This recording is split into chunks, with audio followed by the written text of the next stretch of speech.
কবলৈ দিয়ক।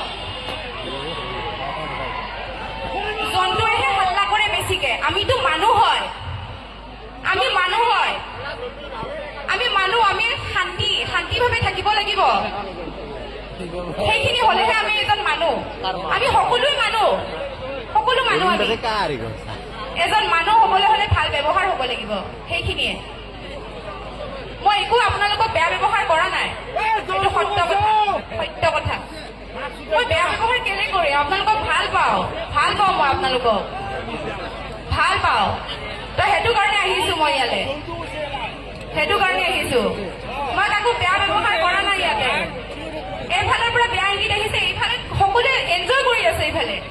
এইফালে একো বেয়া ব্যৱহাৰ কৰে। এইখিনিৰ পৰা আহিছে, এইখিনিৰ পৰা সেইখিনিয়ে মোৰ সেইখিনিয়ে ক'ব লগা। মই কাকো একো বেয়া ব্যৱহাৰ কৰিবলৈ অহা নাই। আপোনালোকৰ লগত ফূৰ্তি কৰি পিছত গান গাবলৈ আহিছো। ময়ো আপোনালোকৰ নিচিনা এজনী ছোৱালী, একো ডাঙৰ কথা নহয় এইটো। আমাৰ নিজৰ ব্যৱহাৰ, নিজৰ পৰিচয়, আমাৰ সকলোৱে ভাল। আমি মানুহ হৈ থাকিব লাগিব। Thank U.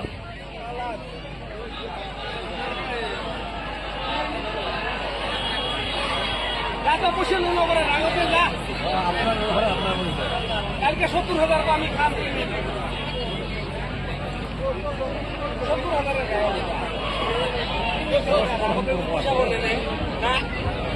যে হৈ যোৱা যিটো ঘটনা আমি সেই বিষয়ে কলো, সেই কথা ক'লে আপোনালোকক আমি এটা কথা জনাব খুজিছো যে যিহেতু আমাৰ দক্ষিণ বিহাৰী অঞ্চল ৰঙালী বিহুখন এইবাৰ বিয়াৰ ভৰি হৈছে, গতিকে আৰু 7 বছৰ পিছতে সোণালী জয়ন্তী হ'ব।